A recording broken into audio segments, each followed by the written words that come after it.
Evaluation is the beginning step in the special education process for a child with a disability.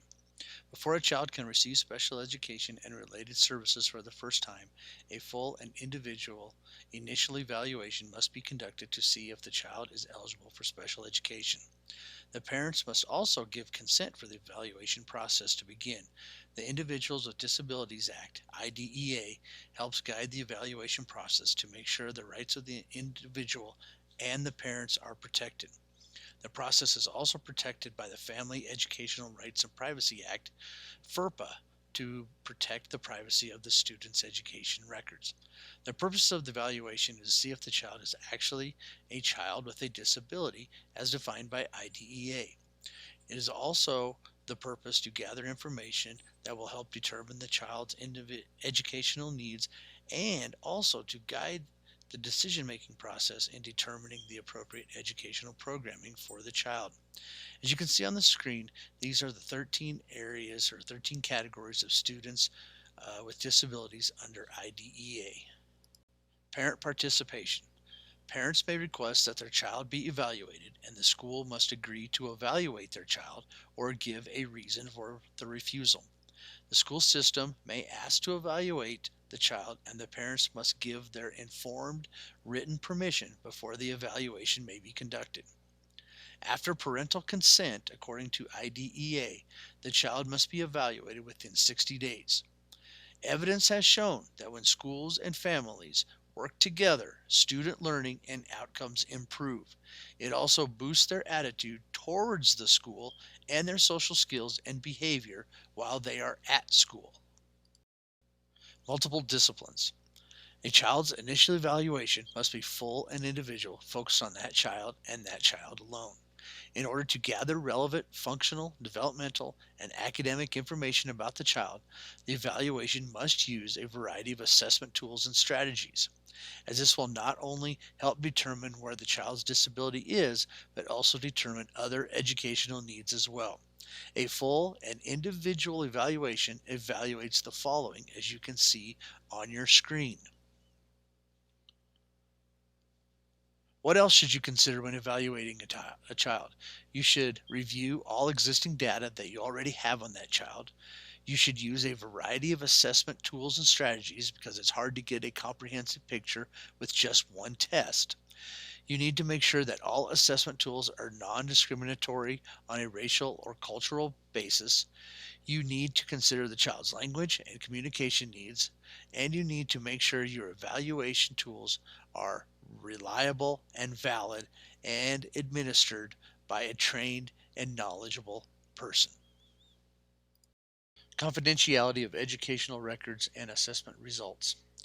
Educational records and assessment results must be kept confidential according to the Family Education Rights and Privacy Act, FERPA. The law states that if the student is under 18, the parents have a legal right to view their child's educational records, and the school district must disclose information from education records to other agencies for specific purposes. Any person involved in the IEP team or who works specifically with the child has the right to know the results of these evaluations.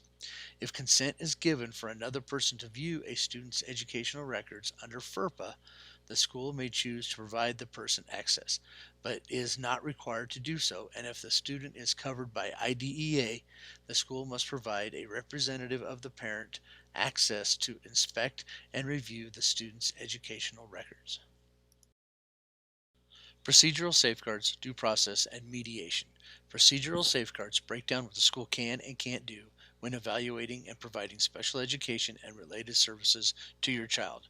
As a parent or guardian of a child in school, it is important to know that you and your child have legal rights and protections. By law, under the Individuals with Disabilities Act, IDEA, you are entitled to know this information.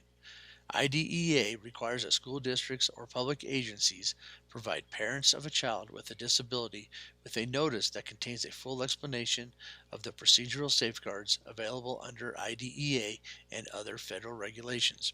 A copy of this notice must be given to parents at least one time a school year. My school gives a copy to the parents during their annual IEP meeting. Most of the parents have seen this document before and are very familiar with the contents. But for the parents that are new to the special education process, this document is very helpful and they are grateful for the information. This document can also save a lot of time and hand-wringing by everyone involved if a conflict would occur.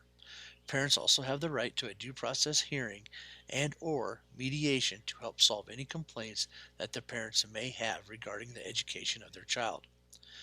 Due process hearings.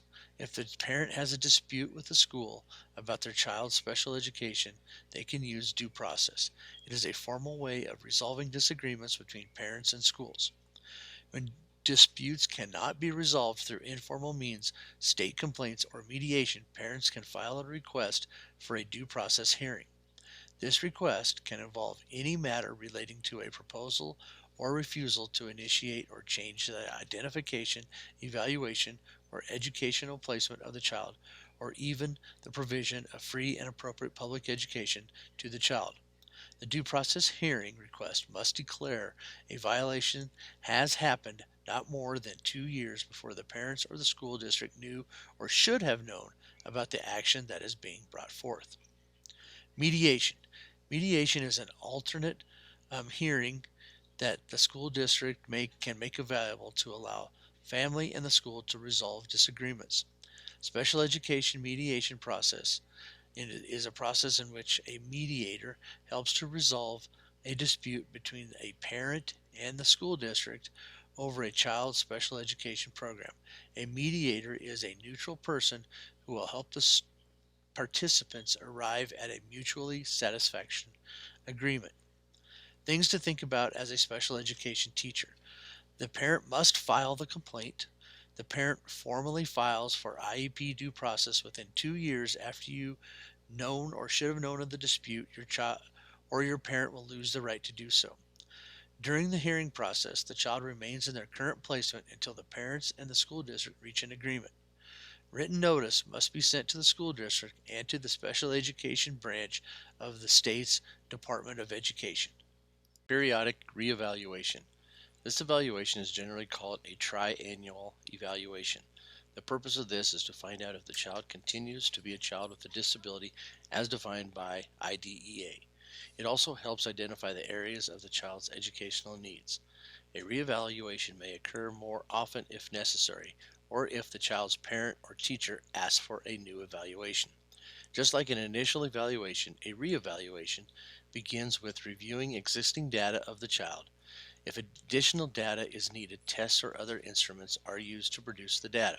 Before administering any evaluations, the school must have informed written consent from the parents. If the team determines that no additional data is needed, then they must notify parents why and also notify them of their rights to request an assessment to determine if the child still continues to be a child with a disability. Before determining whether the child is no longer eligible for special education services, the school must complete a reevaluation. However, if the eligibility is being terminated due to graduation with a regular high school diploma or due to exceeding the age of eligibility for free and appropriate public education, the reevaluation is not required. Transition planning. A transition plan is required for students in special education who have an IEP. A transition plan is part of the IEP that outlines transition goals and services for the student. It is based on the student's individual needs, strengths, skills, and interests. Transition planning is used to identify and develop goals that need to be accomplished during the school year to assist the student in meeting his or her post-high school goals. During the year that a child turns 16, IDEA requires that the annual IEP include a section on transition services for the student.